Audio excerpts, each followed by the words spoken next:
Hello, Amanda. Connor, it's good to see you. Congratulations, Connor. Finding that deviant was far from easy. And the way you interrogated it was very clever. You've been remarkably efficient, Connor. Thank you, Amanda. We've asked the DPD to transfer it to us for further study. It may teach us something about what happened. The interrogation seemed challenging. What did you think of the deviant? It showed all the signs of deviancy. Cognitive instability, unpredictable behavior, and the emulation of human emotions. It was even afraid to die. The model was clearly defective. This Lieutenant Anderson has been officially assigned to the deviancy case. What do you make of him? I think he's irritable and socially challenged. But I also think he used to be a good detective. He's an intriguing character. Unfortunately, we have no choice but to work with him. What do you think is the best approach? I will adapt to his personality. It is in the best interest of the investigation that I avoid conflict and try to accommodate his psychology. More and more androids show signs of deviancy. There are millions in circulation. If they become unstable, the consequences will be disastrous. You're the most advanced prototype cyberlife has ever created. If anyone can figure out what's happening, it's you. You can count on me, Amanda.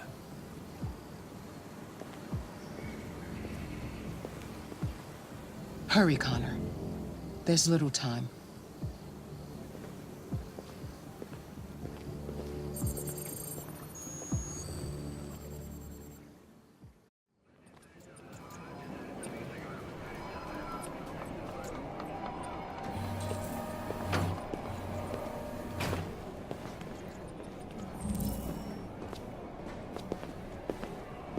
Can I help you?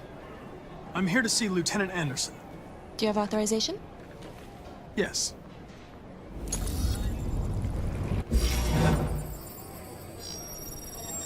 Lieutenant Anderson hasn't arrived yet, but you can wait at his desk.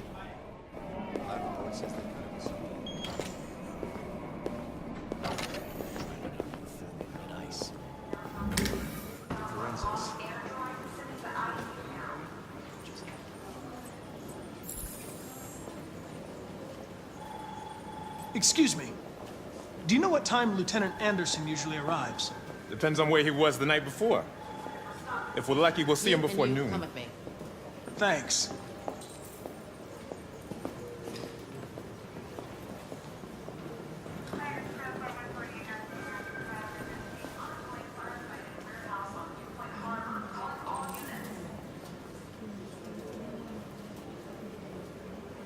Hi, honey. Okay. Listen.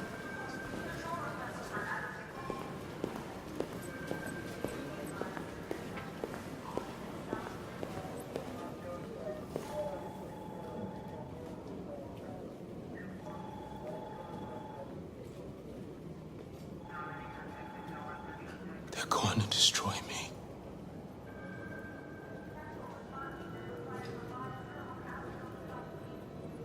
It's probable. They have to analyze your biocomponents. They need to understand what happened.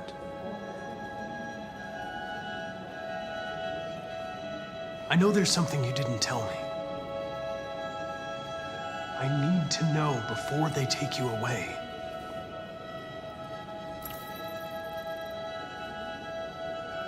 The sculpture you made. Tell me more about it.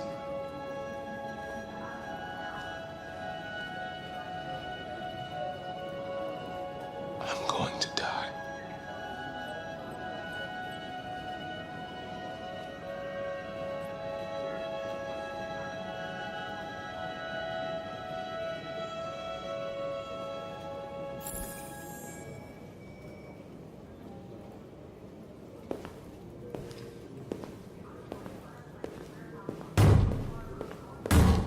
Open the cell, quick!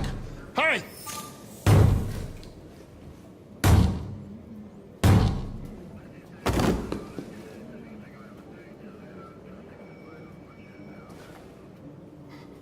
I'll call CyberLife. Clean this mess up.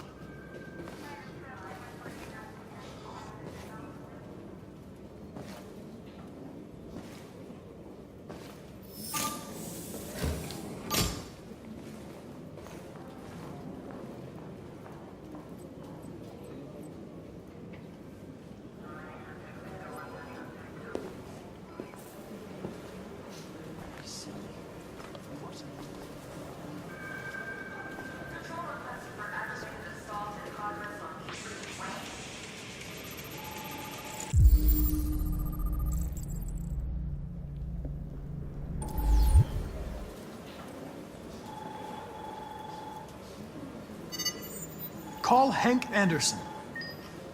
Hi, this is Hank. Not here at the moment. You can leave a message if that's what turns you on, but don't expect me to call back. Beep. Whatever. Lieutenant Anderson, this is Connor. I'm the android sent by CyberLife. It's almost noon, and I'm waiting for you at the office.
It's good to see you again, Lieutenant. Oh, Jesus. Hank! In my office.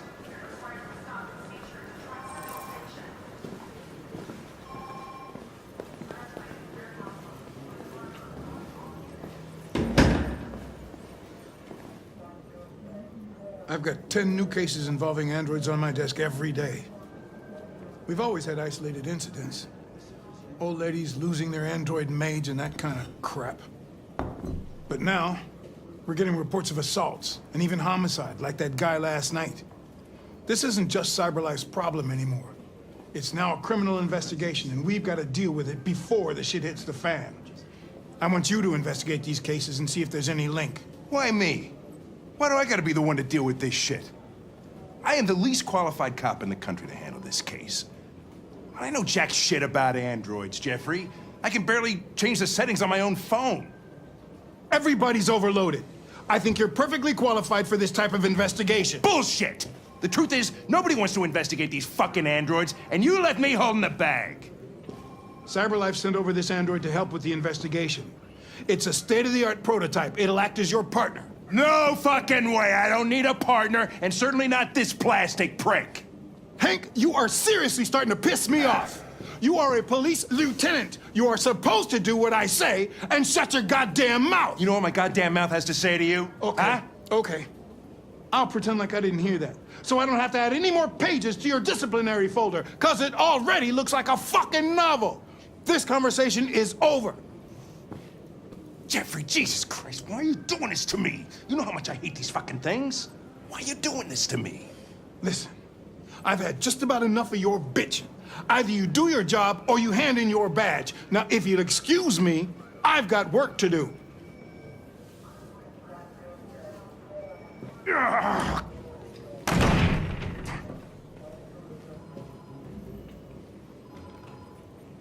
I'm very pleased to have joined the team.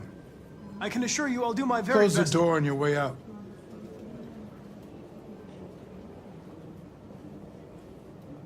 Have a nice day, Captain.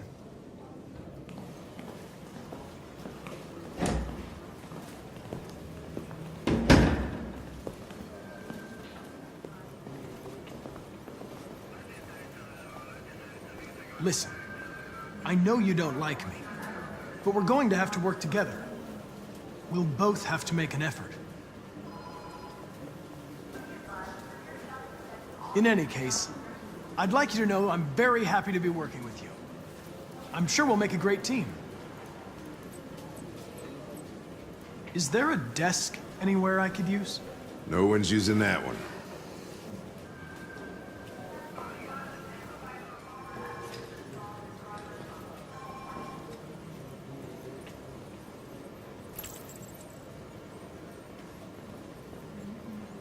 You're a Detroit Gears fan, right?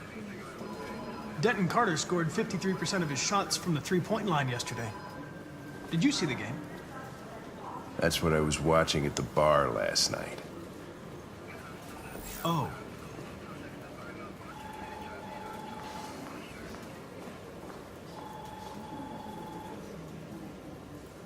Do you listen to Knights of the Black Death?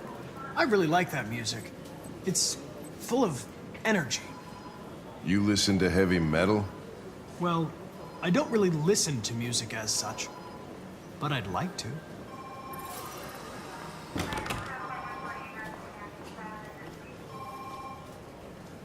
You have a dog, right? How do you know that? The dog hair's on your chair. I like dogs. What's your dog's name? What's it to you? Sumo. I call him Sumo.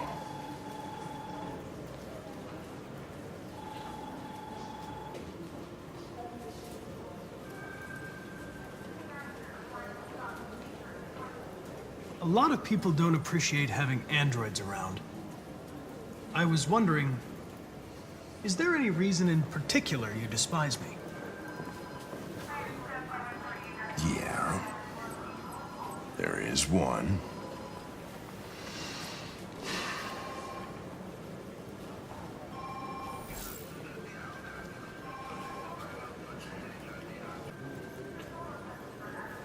I was wondering, do you always arrive at the office at this time?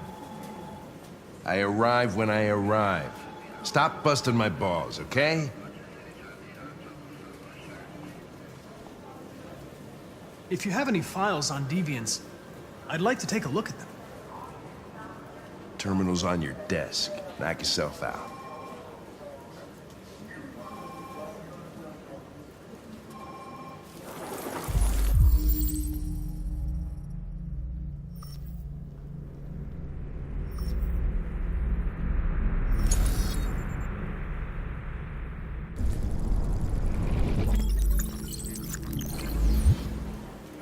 .243 files. First dates back 9 months. It all started in Detroit and quickly spread across the country.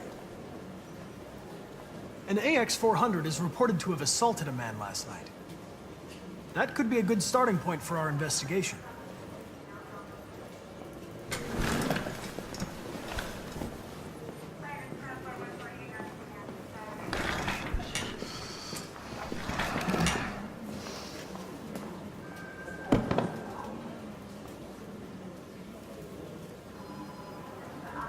I know you didn't ask for this investigation, Lieutenant, but I'm sure you're a professional. Why don't you go fuck yourself?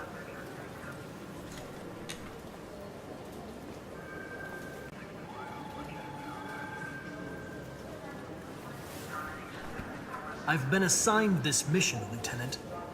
I didn't come here to wait until you feel like working. Listen, asshole. If it was up to me, I'd throw the lot of you in a dumpster and set a match to it. So stop pissing me off. Or things are gonna get nasty. Lieutenant, sorry to disturb you. I have some information on the AX-400 that attacked the guy last night. It's been seen in the Ravendale district. I'm on it.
All right. That's all for now. Free to go. We've got officers sweeping the neighborhood in case anybody saw anything. Okay, well, let me know if they turn anything up. What are you gonna do with that? I have no idea.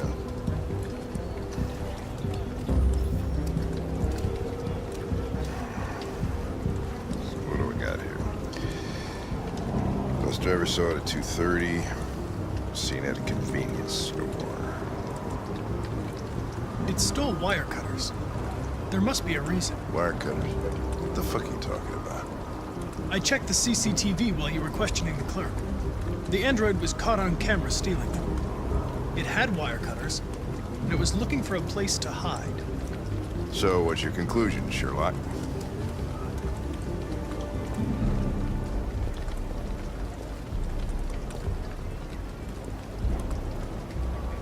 Maybe it didn't go far.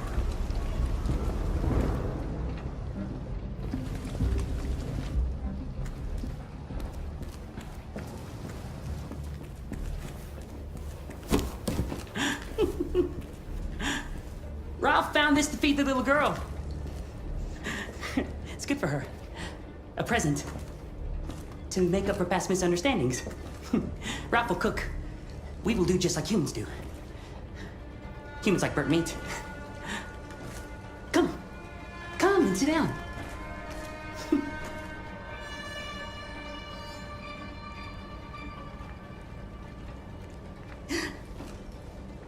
That's better.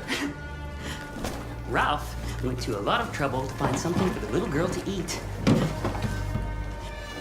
It wouldn't be polite for her to refuse, would it? Great. Great. Succulent, you'll see. Succulent. Succulent. Father, mother, little girl. Please, Clara. I don't want to eat that. What did she say?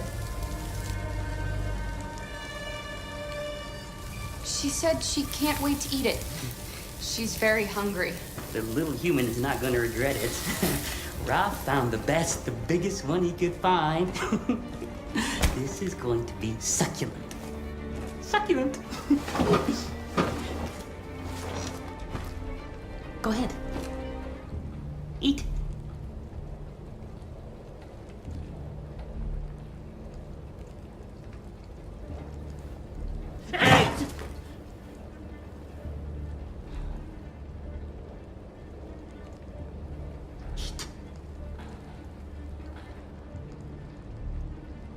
We're going to stand up now. And we're going to leave, Ralph. No. No, you're not going to leave. Until Ralph says so.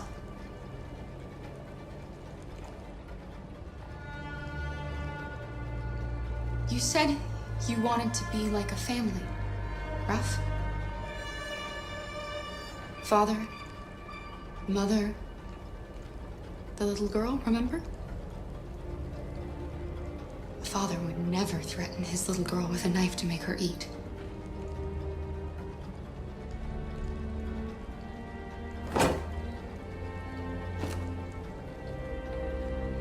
Ralph went to a lot of trouble. That's why he just wanted the little girl to eat. Ralph is not bad. No, not bad. Then let us go. Anybody home?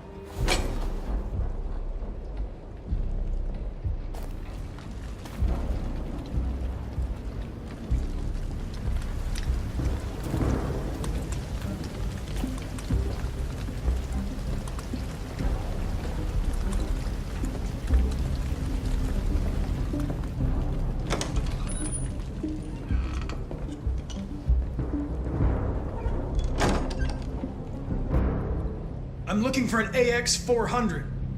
Have you seen it? Ralph's seen nobody.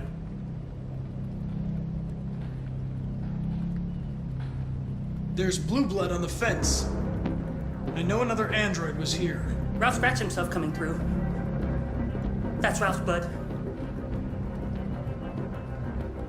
Are there any other androids here? Other androids? No. Ralph is alone.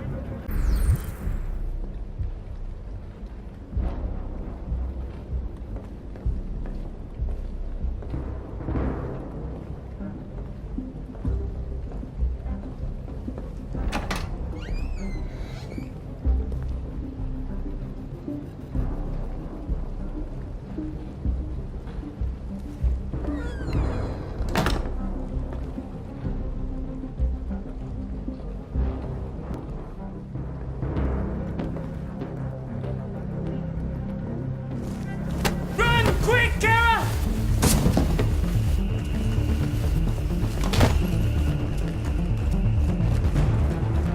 Connor, what's going on? It's here! Call it in!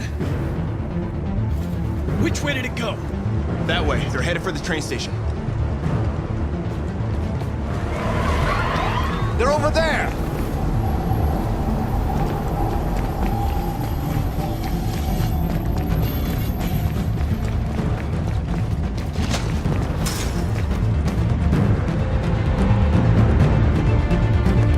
Don't shoot! We need it alive!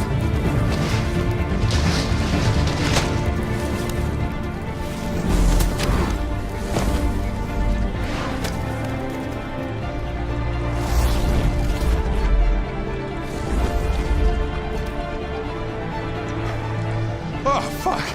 That's insane.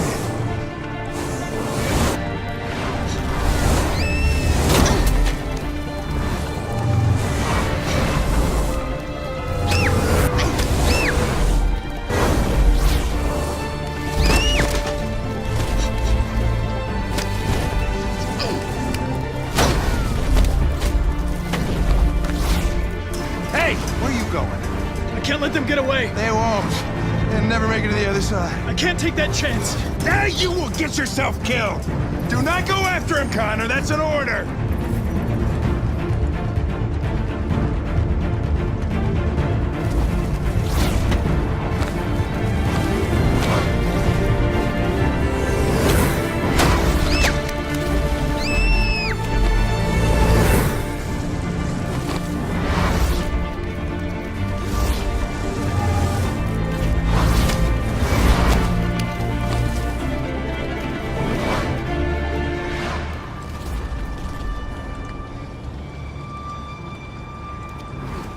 Are you okay?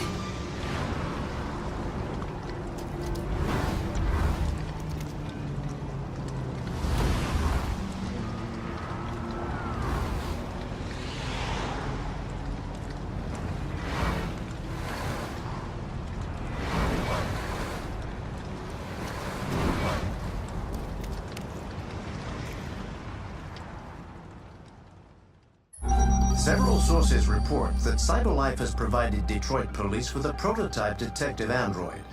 Although police assistant androids have existed for several years now, this would be the first case of an android being authorized to play an active role in criminal investigations. We contacted CyberLife for comment, but no longer.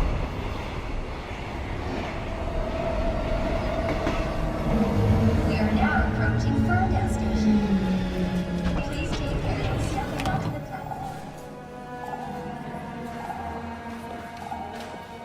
Customers are reminded that all androids must ride in the designated area. There's a place where we can be free. Find Jericho.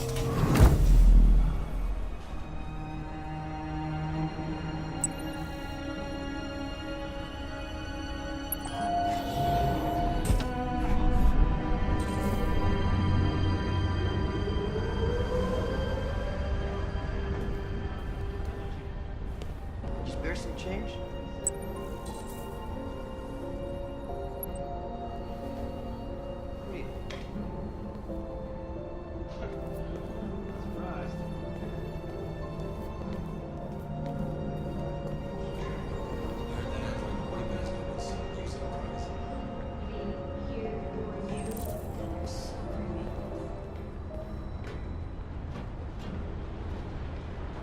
Around the house, CyberLife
Welcome to Jericho.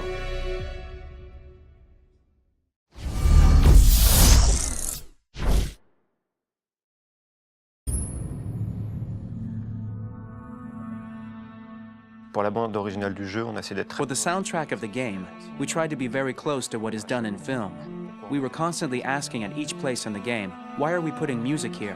What is it going to say? So we focused the music on bringing emotion, which is interactive, and supports the character's arc. I'm sorry, honey. I'm sorry. I'm sorry. You know I love you, don't you? You know I love you. We make games that are very narrative.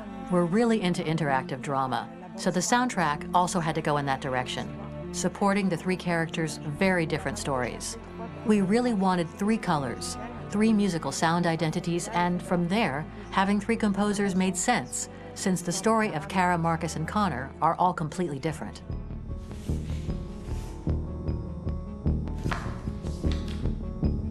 You recognize him? It's Carlos Ortiz. For Connor, we wanted a soundtrack that could be very cold and very mechanical, very machine-esque somehow. For Kara, we wanted a soundtrack that would be very moving and emotional. It was about the quest for identity, but it was also a journey about love and empathy.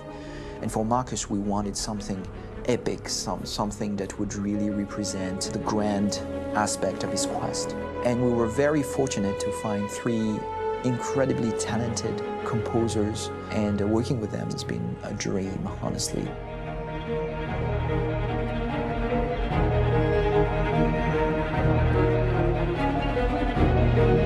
My name's Philip Shepherd, and I'm a composer and a cellist and a producer. And today we're at Abbey Road Studio One, which is my favourite studio in the world. And today we're recording the soundtrack for Kara from Become Human.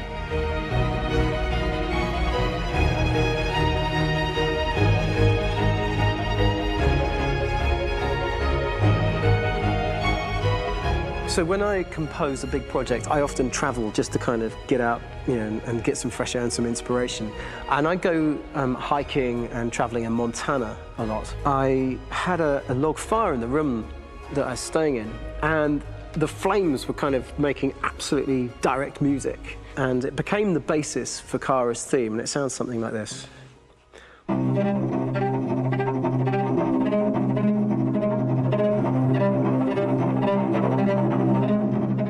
Now, over the top of that, I found a little theme that just seemed to fit over the top, which is taking Kara's name, Kara, Kara, and just using like a two-syllable motif, and it sounds like this. We're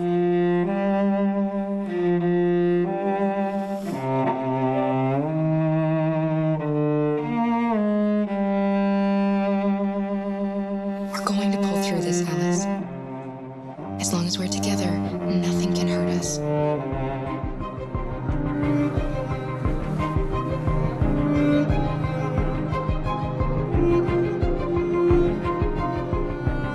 And all the time that's fitting over it.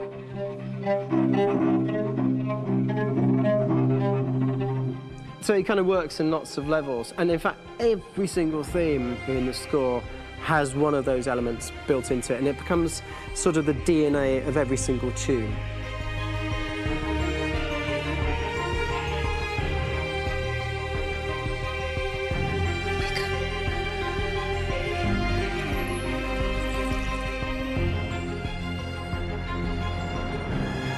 For me, writing this theme for Kara, I actually had to tap into what it feels like to be a father to daughters. I really had to tap into everything I feel about my daughters and thinking, well, if I had to write music for them and that sense of trying to protect them but also give them the freedom, that's totally where it came from. Because each composer has been given the sort of narrative responsibility for very different characters, I haven't had to sort of go into other styles. I can actually be very loyal to this particular character and sort of hopefully encapsulate her. But it means also I've suddenly become very connected to this character. And if for some reason it goes to game over early, I'm getting mortified, you know? They're over there! Starting a new project for me personally, it's always finding the right tone, finding the right color, I like to call it. For me, it's finding that right texture that actually sits against picture really well. One of the biggest things is I created custom instruments for Connor.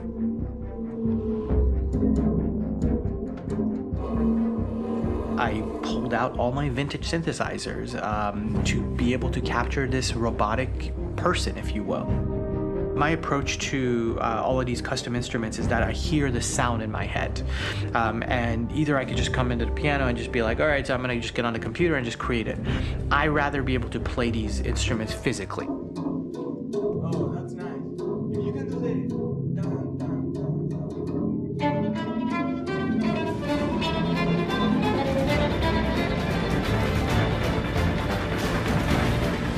As soon as you see Connor the first time, there is a really interesting thematic idea that you hear, and that's just made out of a Moog synthesizer, but completely manipulated in multiple ways. And it's robotic. It has a little bit of an emotional to it. He's on his mission, so you feel that as well. So it just kind of gives you that cold, motionless, with a mission in hand that you kind of feel throughout the whole thing.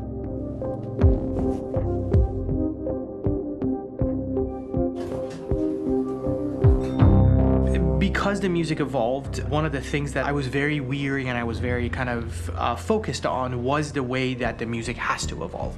So my idea behind it was that Connor is a singular android that could at any point become a deviant or could actually stay as an android.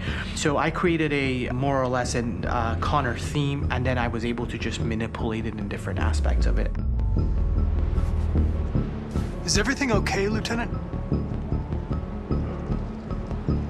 Chris was on patrol last night. He was attacked by a bunch of deviants. I'm a human being writing for a robot, and throughout Connor's journey, he meets someone, he meets a partner. So how do you deal with a robot feeling? And I've met a partner that I'm gonna work with, or all of a sudden he sees a dead body. Does this robot have an imagination? Does this robot have a feeling? And if yes, how do you translate that into non-emotional music? So it basically at any point I was just like, I can't do this, and then I just do it. Property was damaged and fires continue to rage in several major districts across the city. Some people are asking, have androids become a threat to our security? When I first started really digging in on Marcus, the one thing that I really tried to capture was the transformation process. You know, Marcus is this android that evolves over the course of the game and really goes from kind of figuring out that he's more than just an android. You know, he's starting to develop kind of a human soul in a way. Try to imagine something that doesn't exist, something you've never seen. Now concentrate on how it makes you feel and let your hand drift across the canvas. The other side of Marcus that I really latched onto was that he almost became a savior for a lot of the other androids in the game. So when I started developing the theme for Marcus, I really made it like a church hymn.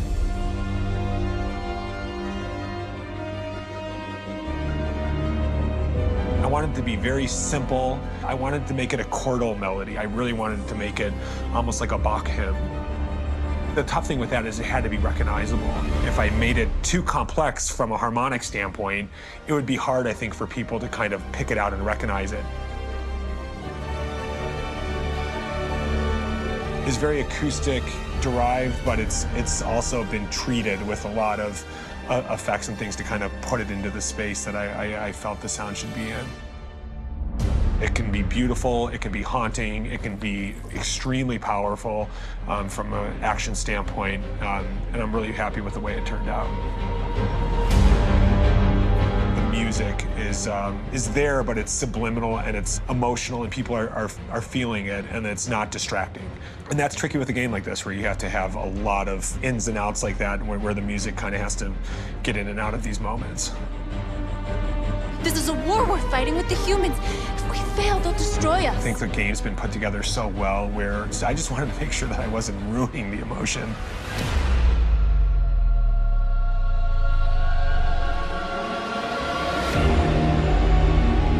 I I gotta be honest, when we first started on this path, I've said, oh man, this could be pretty messy, you know? I mean, it could feel disconnected, but I mean, it's amazing how they really guided us and got us to really kind of all be in the same world, but at the same time feeling completely different. So it's really gonna stand out and kind of be one of those games where people are really gonna notice the music and kind of how it was crafted and, you know, and all the hard work that went into being able to pull it off in a graceful way.